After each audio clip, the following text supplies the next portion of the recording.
Hello बच्चों, बहुत बहुत स्वागत है आपका अपने चैनल कक्षा गणित में। बच्चों, हम लोग पढ़ रहे थे चैप्टर नंबर 5 सम्मिश्र संख्याएं तथा द्विघात समीकरण, मतलब complex number and quadratic equation. बच्चों, आज आपके लिए केवल और केवल अंतिम टॉपिक रह गया है द्विघात समीकरण। इससे पहले वाले वीडियो में हमने सम्मिश्र संख्याएं पूरी ये आपका एक्सरसाइज नंबर 5.1 और 5.2 को पूरा कंप्लीट कर दिया है। आज आपको 5.3 पढ़ना है। यदि आपने 5.1 और 5.2 कंप्लीट नहीं किया है तो आई बटन दबा के या डिस्क्रिप्शन में लिंक दिया गया है, उसको क्लिक करके आप उन वीडियोस को पढ़ लें, जिससे कि पूरा कॉन्सेप्ट और पूरे सवाल क्लियर हो जाएं। तो बच्चों, आज आपको यहां पर द्विघात समीकरण के बारे में पूरी डिटेल पढ़नी है और अंतिम एक्सरसाइज जो है 5.3 उसको भी साथ साथ में कंप्लीट करना है। तो आइए समझते हैं द्विघात समीकरण क्या है। बच्चों, द्विघात समीकरण आपने क्लास 10th में बहुत अच्छे से पढ़ा है। द्विघात समीकरण का जो मानक रूप होता है वो आपका होता है ax² + bx + c = 0, जहां a b c कोई वास्तविक संख्या है और x चर में ये समीकरण द्विघात समीकरण कहलाता है। ये वास्तव में द्विघाती व्यंजक है और इस द्विघाती व्यंजक को अगर बराबर 0 के लिख दिया जाए तो यही समीकरण आपका द्विघात समीकरण का मानक रूप कहलाता है। बच्चों, यहां पर जब इसको हम सॉल्व करते हैं तो जो x के मान ज्ञात होते हैं उनको समीकरण के रूट कहते हैं, मूल कहते हैं। यह भी आपने बहुत अच्छे से पढ़ा है। अगर हम इस द्विघात समीकरण के विविध कर को चेक करें तो उससे हमें मूलों की प्रकृति ज्ञात हो जाती है कि मूल हमारे वास्तविक हैं या काल्पनिक हैं। द्विघात समीकरण के मूल ज्ञात करने के लिए हम विविध कर ज्ञात करते हैं। पता है विविध कर क्या होता है? विविध कर होता है, विविध कर को डी से डिनोट करते हैं। विविध कर को डी से डिनोट करते हैं और डी बराबर होता है b² - 4ac। तो इस समीकरण से यहां से d की वैल्यू हम ज्ञात करेंगे, सबसे पहला काम। और यदि d का मान यहां से समझते हैं ऐसे कि यदि पहला पॉइंट लिखें, यदि d का मान 0 से बड़ा आता है, मतलब कोई भी धनात्मक मान आए, 1 आए, 1 से बड़ा आए, 1/2 आए, 1/3 आए, या कुछ भी वैल्यू, ऐसी वैल्यू जो प्लस में वैल्यू हो, वो वैल्यू d से बड़ी कही जाएगी। पक्की बात है। तो यदि d का मान बड़ा होता है तो समीकरण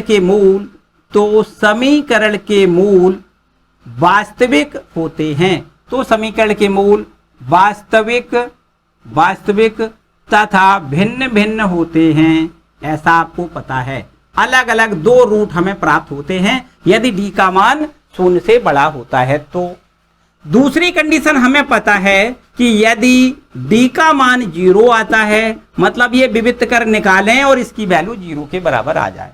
यदि d बराबर 0 हो तो समीकरण के मूल बराबर होते हैं, दोनों मूल समान होते हैं, बराबर होते हैं। तो समीकरण के मूल कैसे होते हैं? बराबर, मतलब दोनों मूल समान आएंगे। दोनों मूल समान आएंगे मानी x के दोनों मान बराबर होंगे। ठीक है। इसके बाद तीसरी कंडीशन बहुत खास है, इसको आपको यहां पर समझना है। यदि d का मान 0 से छोटा आता है, यदि d का मान 0 से छोटा आता है तो 0 से छोटे का मतलब माइनस वैल्यू आती है, तो d का मान 0 से छोटा कहा जाता है। तो d का मान यदि माइनस में आता है तो समीकरण के मूल काल्पनिक होते हैं, या इसको कह सकते हैं आभासी होते हैं। काल्पनिक या आभासी एक ही बात है। ठीक है। या वास्तविक नहीं होते हैं। जो मूल होते हैं वो कैसे होते हैं? केवल कल्पना की जा सकती है, वास्तविक नहीं होते हैं, मतलब उसकी एक निश्चित वैल्यू हम ज्ञात नहीं कर सकते। तो इस तरीके से d का मान यदि 0 से छोटा होता है तो मूल कैसे होते हैं? इमेजिनरी होते हैं। इतना आपको याद रखना। ठीक है। तो यहां से अगर ऐसा हो जाए कि यहां से हम d का मान निकाल लें और फिर d के मान के बाद इस समीकरण का हल करना चाहें, इसके मूल ज्ञात करना चाहें, तो हम श्रीधराचार्य के सूत्र का प्रयोग करते हैं। श्रीधराचार्य सूत्र एक होता है, उसका प्रयोग यहां कर लेते हैं और ये भी आपने क्लास 10th में बहुत अच्छे से पढ़ा है। श्रीधराचार्य का सूत्र होता है x बराबर minus b plus minus under root, यहाँ डी लिख दें पूरा, क्योंकि डी का मान हम यहाँ से निकाल चुके होंगे। तो minus b plus minus under root d और अपॉन में 2a, इस फॉर्मूले से हम डी की वैल्यू x की वैल्यू ज्ञात कर सकते हैं, अर्थात समीकरण के मूल ज्ञात कर सकते हैं। ठीक है, तो यहां से जो मूल मिलेंगे वो कैसे मूल होंगे? काल्पनिक होंगे। कब? तब जबकि डी का मान 0 से छोटा है। यदि डी का मान 0 से बड़ा है तो समीकरण के मूल दोनों वास्तविक होंगे, भिन्न भिन्न होंगे। यदि डी बराबर 0 है तो समीकरण के मूल कैसे होंगे? दोनों मूल बराबर होंगे। इतनी बात याद रखनी है बच्चों। एक बात और समझनी है आपको कि यहां से, वैसे तो आपने पहले भी, हमने इससे पहले आपको बताया है कि अगर कभी ऐसे लिखा है कि एक्स स्क्वायर बराबर -1, अगर एक्स स्क्वायर बराबर -1 है तब हम एक्स बराबर क्या लिखते हैं? -1 का अंडर रूट, इस प्रकार से लिखते हैं। और हमने आपको बताया कि अंडर रूट -1 बराबर आयोटा होता है। इसको विशेष रूप से आप यहां अप्लाई करेंगे, इसलिए एक बार फिर से हम आपको रिकॉल करवा देते हैं कि अंडर रूट -1 बराबर आयोटा होता है। अगर इसका हम वर्ग कर दें तो यहां वर्ग करने से -1 मिल जाएगा और यहां वर्ग करने से आयोटा स्क्वायर हो जाएगा। तो आपको याद रखना है आयोटा स्क्वायर बराबर -1 होता है और आयोटा बराबर में अंडर रूट -1 होता है। ये भी आपको याद रखने वाली बात है। यहां पर इस एक्सरसाइज में इसका बहुत बड़ा महत्व है, बहुत बड़ा यूज होने वाला है। ठीक है बच्चों, तो इस प्रकार से ये सारी बातें यहां पर क्लियर आपको हो गई होंगी। और इस एक्सरसाइज में जो आगे वाली जो एक्सरसाइज है 5.3, इसमें इनका बहुत बड़ा महत्व है। एकदम आसान एक्सरसाइज है, छोटी सी एक्सरसाइज है, मन लगा के पढ़ लो, लास्ट तक वीडियो को देख लो, सारे प्रश्न क्लियर हो जाएंगे, किसी प्रकार की कोई समस्या नहीं। तो बच्चों वीडियो को लाइक कर दें और स्टार्ट करते हैं एक्सरसाइज 5.3। तो बच्चों यहां पर इसको पहले रब कर लेते हैं और एक्सरसाइज 5.3 पर हम लोग पहुंचते हैं। 5.3 एक्सरसाइज का जो पहला प्रश्न है उसमें आपसे पूछा गया है निम्नलिखित समीकरणों में से प्रत्येक को हल करिए। तो आपको हल करने का मतलब सीधा x का मान ज्ञात करना है। किसी भी समीकरण को हल करने का मतलब होता है जो चर है उसकी वैल्यू हमें ज्ञात करना है। तो यहाँ पर द्विघात समीकरण का चर है x, सभी प्रश्नों में x ही दिया गया है, x चर है तो हमें x का मान ज्ञात करवाया गया है। तो यहाँ पर क्योंकि एक बात और आपको याद रखनी है कि अगर दो घात समीकरण होता है तो x के दो मान ज्ञात होते हैं। वे दोनों मूल आपस में समान तो हो सकते हैं लेकिन मूल कितने प्राप्त होंगे? दो मूल। कभी भिन्न भिन्न हो सकते हैं या दोनों मूल समान भी हो सकते हैं।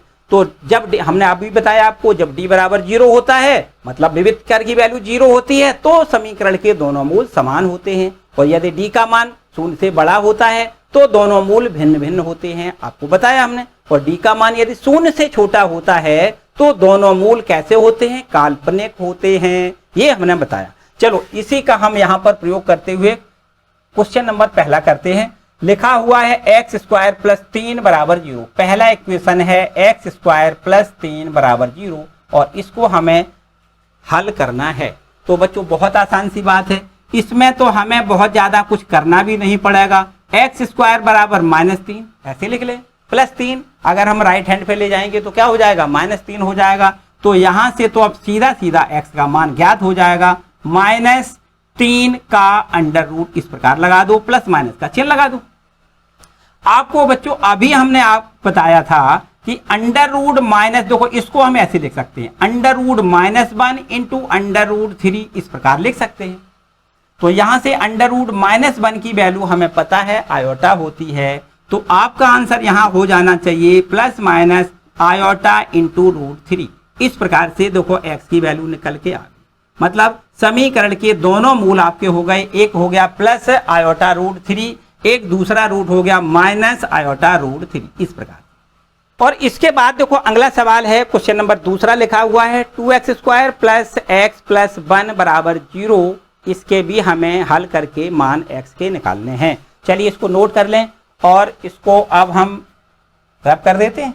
चलो इसको रब कर देते हैं और यहां पर आपको लिखना है क्वेश्चन नंबर सेकंड। दूसरा प्रश्न क्या है? ये लिखा हुआ है 2x square plus x plus 1 और बराबर में 0। ये आपका द्विघात समीकरण है और इसको हल करने पर हमें जो x के मान मिलेंगे वही समीकरण का हल कहलाएगा। एकदम सिंपल सी बात। देखो ध्यान दें, यहां पर हम सबसे पहला काम तो d निकाल के ये बताएंगे कि इस द्विघात समीकरण के मूल वास्तविक हैं या काल्पनिक हैं। d का मान पहले निकाल के हम ये निश्चय करेंगे कि समीकरण के मूल कैसे हैं, मूलों की प्रकृति क्या है। तो यहां पर हम ax square plus bx plus c बराबर 0 से तुलना कर दें। क्या करेंगे, ax square plus bx plus c से तुलना करने पर यहां से देखो a की वैल्यू हमें मिल जाएगी 2, b की वैल्यू हमें 1 मिलेगी, c की वैल्यू हमें 1 मिलेगी। देखो a बराबर 2, b बराबर 1 और c बराबर 1 यहां पर हमें मिल रहा है। तो a b c के मान यहां पर देखो हमें ये मिल गए। तो अब हमें करना क्या होता है, हमें विविक्त कर d निकालना है।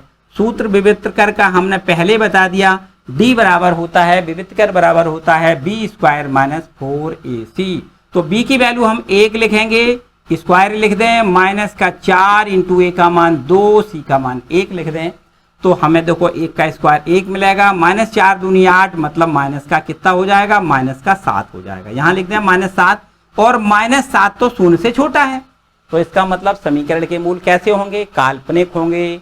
चलो कोई बात नहीं, समीकरण के मूल काल्पनिक होंगे ऐसा हमसे पूछा नहीं गया है कि काल्पनिक होंगे कैसे होंगे, कोई समस्या नहीं। लेकिन हम अपनी ये हमें जानना चाहिए कि ये इस समीकरण के मूल कैसे होंगे, काल्पनिक होंगे। चलो यहाँ पर अब हम x का मान निकालने के लिए सूत्र अप्लाई करेंगे, minus b plus minus under root d upon 2a Sridharacharya के सूत्र से।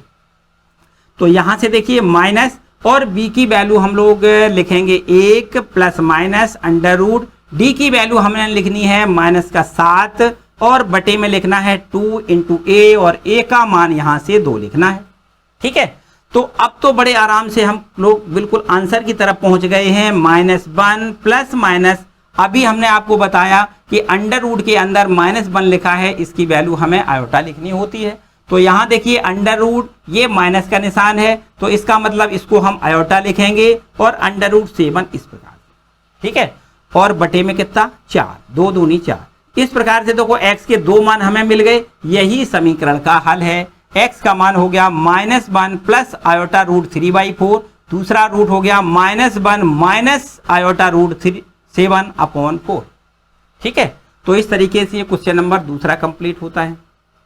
क्या कोई समस्या तो नहीं है भैया? वीडियो को लाइक करो एक बार। और इसके बाद हम लोग क्वेश्चन नंबर तीसरे पर पहुंच रहे हैं। देखो तीसरा चौथा सारे प्रश्न एक जैसे हैं, किसी प्रकार की कोई समस्या ही नहीं है। अब मेरे ख्याल से आपको बारी बारी से नहीं कराना है, आपके लिए छोड़ते हैं, आपके लिए होमवर्क देते हैं। तीसरा चौथा पांचवा ये सारे प्रश्न एक जैसे हैं। चलो अगला बढ़ाते हैं, क्वेश्चन नंबर 7। ठीक, किसी प्रकार की कोई समस्या है भैया तो कमेंट करके मुझे जरूर बताएं। ठीक है, अगले वीडियो में उसका हम हल भेज देंगे अगर आपको कोई समस्या लगेगी। तो हम लोग क्वेश्चन नंबर 7 पर आ जाएं। चलो क्वेश्चन नंबर 7 कह रहा है under root 2x square, under root 2x square plus x plus root 2 plus x plus में रूट 2 लिखा है बराबर में 0। तो वही बात है, केवल अंडर रूट है इसलिए हमने इसको बता दिया, काफी बच्चे भ्रमित हो जाते हैं। यहां पर देखो बात बिल्कुल सिमिलर है। आपको करना क्या है, ax square plus bx plus c बराबर 0 से इसकी हमें तुलना करनी है। तुलना करने पर तो जैसे यहां पर तुलना करेंगे a b c के मान मिल जाएंगे। तो देखो a की वैल्यू हमें कितनी मिल जाएगी, √2, b की वैल्यू कितनी मिलेगी, b का मतलब होता है x का गुणांक। तो यहां से देखिए x का गुणांक 1 है ना, तो b बराबर 1 हो जाएगा और c बराबर √2 हो जाएगा। तो a b c के मान मिल गए। अब हमें विविक्त कर d निकालना है और विविक्त कर d बराबर होता है b square minus 4ac। b की वैल्यू देखो कितनी है, 1, यहां लिख देते हैं 1 का स्क्वायर माइनस 4 इंटू a की वैल्यू √2 लिखें, c की वैल्यू √2 लिखें। यहां से 1 का स्क्वायर 1 होगा माइनस √2 अर्थात 2 हो जाएगा और 2 में 4 का मल्टीप्लाई 8 हो जाएगा। यहां से भी देखो हमें d की वैल्यू -7 मिलेगी। तब x का मान ज्ञात करने के लिए श्रीधराचार्य का formula -b plus minus √d upon में 2a लिखना होता है। तो यहां से देखिए माइनस फॉर्मूला में है, b की वैल्यू कितनी लिखनी है, 1 लिखनी है, प्लस माइनस रूट डी की वैल्यू -7 लिखनी है और अपॉन में 2 इंटू ए, जबकि ए का मान यहाँ पर √2 लिखा हुआ है, आपको ए की वैल्यू √2 लिखनी है। तो अब हमारे पास देखो -1 प्लस माइनस, और अभी हमने आपको बताया √-1 बराबर आयोटा। तो ये अंडर रूट ये माइनस, तो इसका तो मतलब आयोटा लिखना है और √7 ज्यों का त्यों लिखना है और अपॉन में 2√2। ये देखो इसका आंसर हो गया, इसका हल हो गया। x का जो मान होता है हमने बताया वही समीकरण का हल कहलाता है। ठीक है, तो इसके दो मान हो गए, एक माइनस में माइनस हो प्लस में आयोटा √7 अपॉन में 2√2, दूसरा रूट हो गया -1 माइनस आयोटा √7 अपॉन 2√2, एक प्लस में एक माइनस में। ठीक है, तो इस प्रकार से ये क्वेश्चन नंबर 7। ठीक है, क्लियर भैया, नोट करो। चलो इसके बाद देखो, इसको नोट करने के बाद अब तो मेरे ख्याल से किसी प्रकार की कोई समस्या है ही नहीं। एक अंतिम सवाल और बता देते हैं, क्वेश्चन नंबर 9 है ना, 9वां प्रश्न और देख लेते हैं। क्वेश्चन नंबर 9 क्या है? सारे प्रश्न एक जैसे ही हैं, कुछ नया तो है ही नहीं, बिल्कुल वही काम करना है। सारे इक्वेशन जो दिए गए हैं उनमें हमें सबसे पहले मानक समीकरण ax² + bx + c = 0 से तुलना करनी है, abc के मान निकालने हैं और फिर विविध कर d की वैल्यू निकालनी है। और d की वैल्यू हम देखेंगे कि 0 से बड़ी है, छोटी है या 0 के बराबर है। ठीक है, मोस्टली प्रश्नों में d की वैल्यू 0 से छोटी ही निकलेगी, क्योंकि यहाँ पर जो रूट निकल रहे हैं वो काल्पनिक रूट निकल रहे हैं, आयोटा के फॉर्म में है ना, तो वो काल्पनिक रूट कहे जाते हैं। वही हर प्रश्न का फॉर्म है, इसलिए यहाँ पर d की वैल्यू सब में d की वैल्यू 0 से छोटी निकलेगी। ठीक है, तो यहाँ पर क्वेश्चन नंबर 9 देखो क्या कहता है। आपके पास 9वां प्रश्न लिखा हुआ है x² प्लस x और ये प्लस में है 1/√2 और बराबर में 0, ये दिया गया है। ठीक है, तो बस इसको भी देखो बिल्कुल उसी फॉर्म में हमने बताया। आपको क्या करना है, ax² plus bx plus c = 0 से तुलना करके abc के मान निकालना है। तो यहां से abc के मान देखो कितने मिल जाएंगे, यहां से x² का गुणांक है 1, तो a बराबर तो 1 हो गया। x का गुणांक देखो कितना है b, और यहाँ x का गुणांक 1 है, तो ये b की वैल्यू भी 1 हो गई और c की वैल्यू हमें 1/√2 मिल गई। ठीक है, abc के ये मान हो गए। इसके बाद में हम विविध कर की वैल्यू निकालेंगे, b² - 4ac। अब b की वैल्यू 1 लिखोगे, इसका स्क्वायर -4 इंटू a का मान 1, c का मान 1/√2। a b c के मान केवल लिखने भैया, b का मान लिखोगे -4 ज्यों का त्यों, a का मान लिखोगे, c का मान लिखोगे, सीधी बात है। तो अब हमारे पास यहां से देखिए 1 माइनस यहां देखिए इससे इस संख्या को आप कितने बार काटोगे, √2। देखो ये √2 है, इसको यहां से 4 में डिवाइड करना है √2 से। तो यहां से देखिए अगर आपको ऐसे समझ में ना आए तो √2 से √2 आपस में ऊपर नीचे गुणा कर लें, √2 का आंसर में गुणा कर लें, तो ऊपर हो जाएगा 4√2 और नीचे आपका पूरा 2 हो जाएगा। 2 से इसको 4 से 2 बार डिवाइड करोगे 2√2 आएगा। ठीक है, तो 1 - √2 ये वैल्यू काहे की आ गई, ये वैल्यू आ गई d की। यहां अब आपको ऐसा लग रहा है कि ये माइनस वैल्यू है या प्लस वैल्यू है, मतलब d का मान 0 से छोटा है या बड़ा है। बच्चों ये भी आपका d का मान 0 से छोटा है। क्यों? क्योंकि ये वैल्यू बड़ी है, एक छोटी है, 2√2 बड़ा है। बड़ी संख्या माइनस की है, इसका मतलब ये माइनस की वैल्यू है, पक्की बात। ठीक है, तो चलो यहां से अब हम क्या करते हैं, अब हम विविध कर की वैल्यू निकाल चुके हैं और आगे बढ़ के हम x की वैल्यू निकालेंगे। तो x बराबर -b plus minus √d upon में 2a, इस प्रकार से यहां लिखेंगे। और बाद में b की वैल्यू देखो कितनी है, यहाँ पर b की वैल्यू है 1 प्लस माइनस √d और d का मान कितना है 1 - 2√2 और बटे में आपको लिखना है 2 इंटू a, जबकि a का मान यहाँ 1 है। यहां से देखो एक काम करते हैं, बिल्कुल एकदम समझ में आ जाएगा। यहां से लिखते हैं -1 और प्लस माइनस यहां से √ और फिर इसके बाद देखो माइनस कॉमन लें। तो जब माइनस कॉमन लेंगे तो ये प्लस का हो जाएगा, ये माइनस का हो जाएगा, 2√2 प्लस का हो जाएगा, माइनस का 1 हो जाएगा और डिवाइडेड बाय यहां पर कितना लिख दें, डिवाइड कर दें काय से 2 एकम 2, मतलब 2 से 1 का मल्टीप्लाई 2 हो जाएगा। तो इसके बाद देखो ये हमारा अंडर रूट माइनस लिखा है, तो अंडर रूट माइनस 1 बराबर आयोटा होता है, तो इसको हम आयोटा लिख लेते हैं। -1 प्लस माइनस आयोटा लिख दें और अंडर रूट के अंदर 2√2 - 1 आपको ज्यों का त्यों रखना है और डिवाइडेड बाई 2 लिखना है। तो इस प्रकार से देखो इसके रूट हमें मिल गए। ठीक है, तो ये क्वेश्चन नंबर 9 कंप्लीट होता है। हम ये कह सकते हैं कि पूरी ऑल ओवर एक्सरसाइज एक ही प्रश्न पर आधारित है, एक ही जैसे फॉर्मूले पर आधारित है, इसलिए बिल्कुल सिमिलर आपको बाकी प्रश्नों को खुद कर लेना है। और यदि किसी प्रकार की कोई समस्या दिखे तो कमेंट सेक्शन में कमेंट करके हमसे जरूर पूछें। ठीक है बच्चों, आज के लिए फिलहाल इतना ही। मिलते हैं अगले वीडियो में। वीडियो को लाइक कर दें, चैनल पर नए आए हैं तो चैनल को सब्सक्राइब जरूर कर लें, वीडियो को अपने दोस्तों के साथ भी शेयर कर दिया करो। ठीक है, और बेल आइकन दबा दें जिससे आने वाले वीडियो का नोटिफिकेशन आपको मिलता रहे। चलिए, थैंक यू, मिलते हैं अगले वीडियो में।